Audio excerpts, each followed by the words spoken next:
I will announce the race sooner rather than later. So depending on when the race is will impact, and this is really a critical point when you're writing your own training plan, is to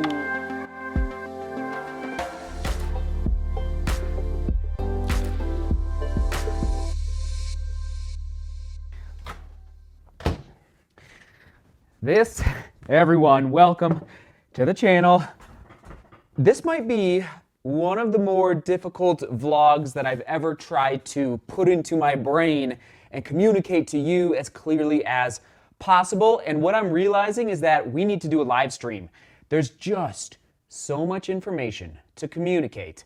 So I have written the training plan, okay, there it is.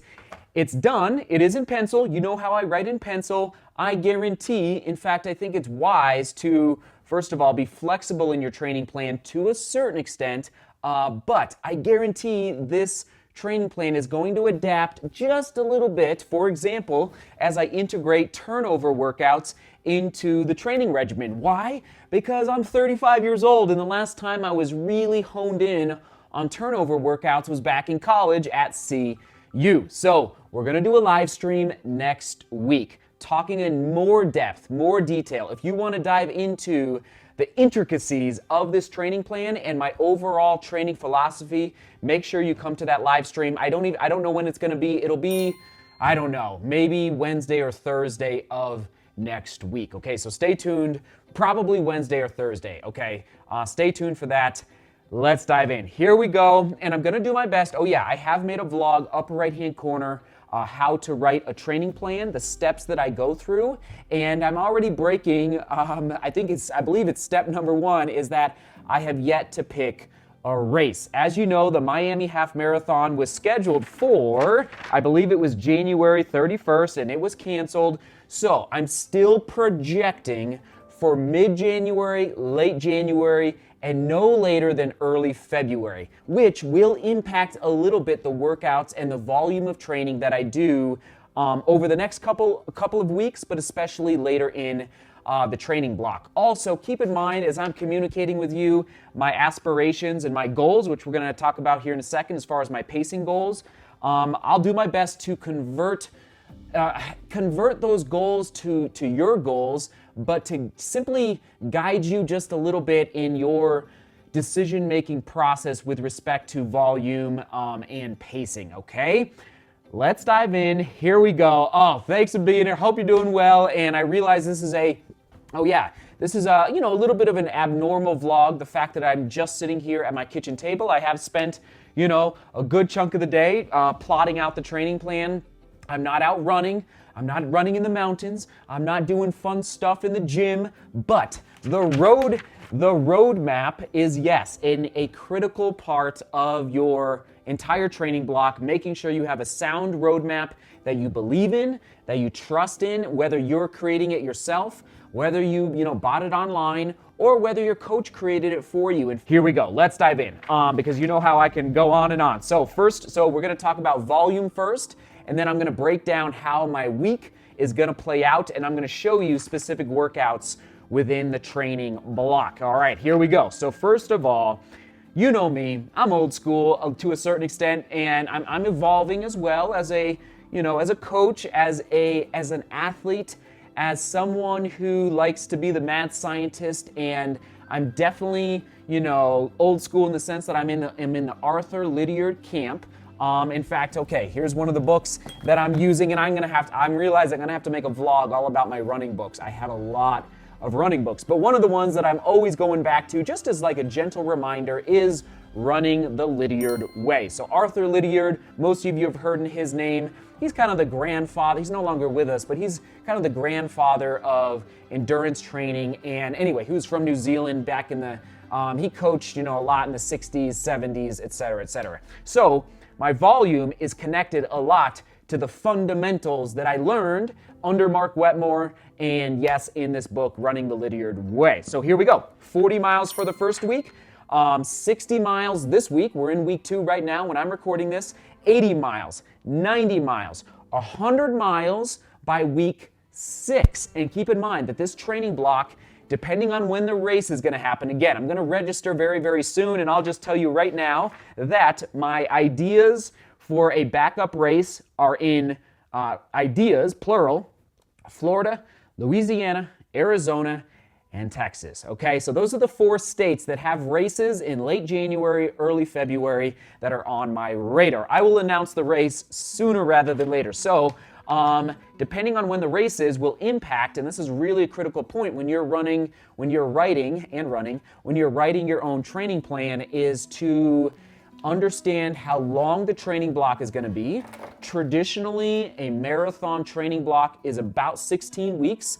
I'm doing a half marathon, so I'm training for a half marathon, and oh my gosh, I'll tell you my goal. My goal is to run 1 hour in 4 minutes, okay? Can I do it? I have no idea. It's a very aspirational goal as far as I've never come that close in my life. I've run a 106 high in a marathon race, but dream big, work hard, and we'll see, which comes out to about 4:53, 4:54 per mile or 3:02 per kilometer. So that's the pacing that I'm looking for. So back to the training block length, I'm a big proponent of peaking at the right time. So understanding the volume of your training as well as the intensity of your training and when to increase and then decrease both of those variables as the training block is progressing, which obviously is impacted on which race you're getting ready for. So right now, the training block is 15 weeks, but it might bump up to 16 or 17 weeks at the latest, and it might be as short as 14 weeks, okay? I would love it to be 15 weeks. That is the goal. But again, I will keep you posted on when I'm registered for. So week 6 is, 100 miles. Week 7, 110. Week 8 is 110, so I'm going to hold 110 for 2 weeks. Week 10, week 10 is week 9 is 110. Week 10 is 120. I'm a little off here. Hold on, I got it confused by turning pages. Week 8 is 110. Week 9 is 120. Week 11 is going to be 125. Remember, I made the vlog about functional overreaching. What I like to call an easier way to think about it is a calculated risk. In this training block, my mental approach is that I don't have much to lose in the sense that I'm not getting ready for, let's say, the Pikes Peak Marathon. I'm not this race is more of a see what I can do race rather than I got to hit a time in order to qualify for the Olympic trials. Does that make, there's really no pressure. So I am going to do a little bit of functional overreaching in this training block. So I am going to go up to 125. That's going to be my peak volume, but keep in mind that, and this is a good note for you as you're writing out your training plan, please don't hesitate to reduce your volume and to, especially as your volume is getting higher, to always be listening to the body and to trust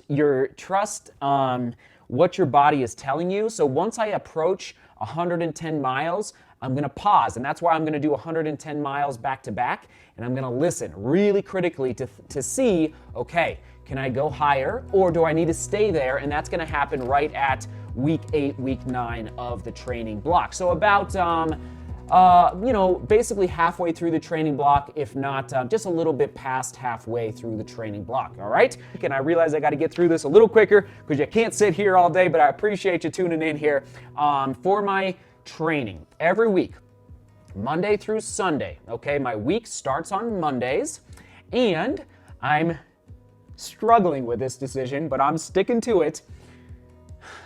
My long runs are going to be on Wednesdays, not on Mondays.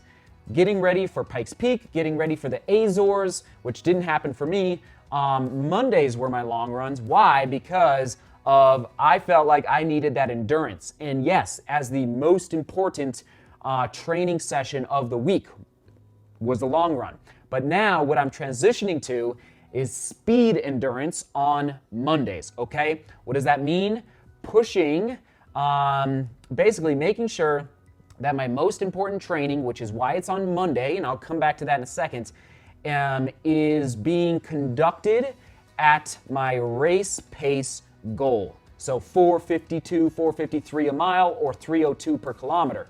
So on Mondays is going to be my speed endurance, my focused workouts where I need to practice and get better at running, below 5 minutes a mile, okay? And the reason it's Monday is because Saturday and Sunday are going to be my easier days for the week, all right? So on the weekends for me, it works out better that way. Saturday and Sundays will be my easier days. So therefore, I'll be the freshest, the most rested on Monday rather than on Wednesdays. Does that make sense? Which will be, yes, through the training block will be my long runs. And then Fridays are going to be my turnover workouts. And I'll give you an example of a turnover workout here in a second. And then, so Tuesday, Thursday, Saturday, Sunday will be my easier days. But I will say on December 19th, I will begin to add middle distance days on Saturdays, okay? And I'll come back to that in a second as well. Let's dive in to an example of speed endurance workouts, okay? Hold on, let me just find one here. Oh man, where to even begin? Okay, this is why it's difficult and this is why we're going to do a live stream, is that the goal of the speed endurance workouts is to, again, practice getting my aerobic system prepared, keeping in mind I am at altitude, but getting my aerobic system prepared to run at that pace. And it's a little bit of a test. I don't know if I can do it, but we're going to try. I believe I can, but it's going to be hard, that 4:54 a mile pace. So on Mondays, I'm going to double a lot. Oh my gosh, here's another point that we should probably talk about in the live stream, but I'm going to double 4 days a week. Mondays, Tuesdays, Thursdays, Fridays, okay? And I'll get into that. I'm going to save that for the live stream. I just decided. So Monday, speed endurance, 7 a.m., easy run, 7 p.m. So this is my this will be my second. This is an example. I'll just tell you the first one. So speed endurance training begins November 16th, 7 miles in the morning, easy, and in the evening, 7 miles. Just the easy baby 3x1K at 6 minutes a mile with 2 minutes rest and then off to the gym. But here's how it's going to work. As the training block progresses, the distance of the speed endurance workouts will get longer, as well as the distance that I'm running within each rep. So instead of 3x1K, it would be 3x2K in December, and then 3x3K in January. So as the distance is increasing, and this is where the transition happens, which will happen basically in mid-December. The speed, the times that I'm running are getting faster and faster. So distance is going up, and the times are coming down. Okay, and eventually that intensity will kind of cross a threshold. Okay, later in the training block. So I'm starting off with 6 minutes a mile, which is not going to be hard for me for a 1K.